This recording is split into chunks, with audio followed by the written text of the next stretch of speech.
Before I continue on and do anything else, I'm just gonna save this as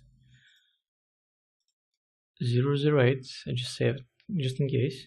I'm just gonna save it one more time and replace it. So from here on, I'm going to start isolating parts, and first of all, I'm just gonna freeze.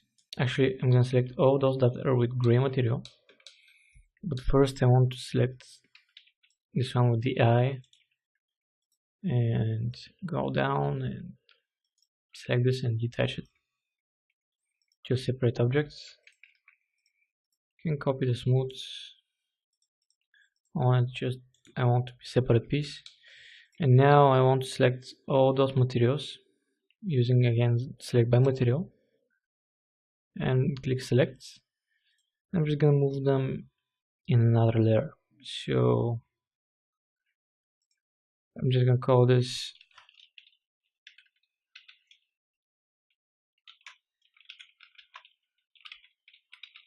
sim geometry from similar geometry. I just want some shorter names for all my naming conventions in order to be organized, and I just want to move this in here just by clicking it. So anything I do, it will be in this section, and also all those elements that I just did, I want to hide them. Or actually, let's unhide. Select this one and move it to the high poly and hide this only. So now you can notice that I have only the pieces I need, not any additional pieces or anything like that. So what I can do from this point is I can go and try to pulse this as well. But first we're gonna start to make the low poly of those pieces. For some of them I can use the geometry I have so far. I just need to optimize it a little bit. And for some of the other pieces, well, I will need to make some changes on them and model them out by new pieces or something like this. So let's start with the sphere on the arm. I'll just isolate this one, and actually I'm gonna go in top view by pressing T and then Z to zoom, and in my create panel create a sphere, and I'm gonna press F3 so I can see through anything, and I'm just gonna drag it out, similar to match the one I have so far. So now if I press F and Z to zoom, I can zoom that. You will see that my mesh is in front of the sphere, and the sphere itself is lowered on the x-axis. So I want to go to move, and if you see it like this, when you select move, press X on the keyboard and just drag it out, up. Select it, press Z, and actually I'm gonna hide my grid because I don't need it, and I'm just gonna place this thing somewhere in here. I'm gonna lower divisions about 7. Let's try 8. Let's try 12, 14. Okay, I think 14 will do. I'm just gonna scale this down a little bit. I'm just gonna move it up, and I'll scale it outside and down again. If I go in top view, I will make sure that this is also centered inside of the object itself. So I'm gonna select the line and click on the sphere itself. That's the joint, and I'm gonna press align by X, by Y, and by Z, and we use pivot point on both of them. So now I can go in perspective and take a look at my joint. The reason I do it like this is, well, in the end this is going to be just a basic sphere, and if I press Alt and X, you can see that it captures the outside shape of what I need, and overall this is going to be baked, so I don't have to worry about that much. I'm just gonna leave it like this. I'm just gonna apply another material to it. Probably I'm gonna make a blue one.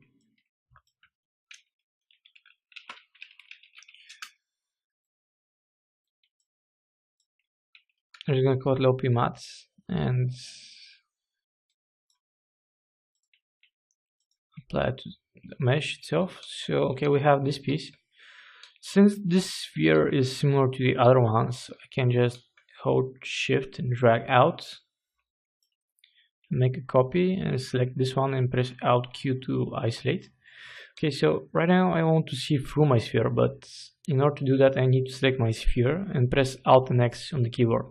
So what will happen is it's going to select the sphere just I copied, and it's going to be visible, and the other one is going to be visible through. So now I want to select both of them, and I'm going to press Alt and click on the outside one. So this way I'm just going to select the inner one. Now I can go to Align and align it to this object. I'm going to press OK. I'm going to press F and then Z to go in front view. And now what I can do is I can scale this out and then scale it outside as well. The reason I do this is a faster way of achieving the result I want. If I press Alt and X on this one, let's first select the other one, press Alt and X, and then select the low poly one and press Alt and X. You can see that it captures outside shape of our sphere, so that's what we want. I don't want it to be too much polygons, that's kind of enough for our needs. So I'm just gonna leave it like this. After all, this is going to be a low poly, so the normal map will do the rest. And for the piece of the arm, okay, I'm gonna go and edit, and I'm just gonna clone this. Just create a copy, and I'm gonna isolate it. We'll turn off the true smooth, and you can see that this has a really good shape inside of it. But the only problem is there are 2 additional edges that supported, and they're added in order to support the true smooth shape. But since we have this already done, all I just need to do is convert this to poly and select the outside edges. I just want to select the outside ones, not the inner ones. The reason I want to do this is when I remove those, I want to keep this shape. But for that case, I just want to select all outside edges of this. In this case, the top one and the bottom one, and do the same here. The outside one,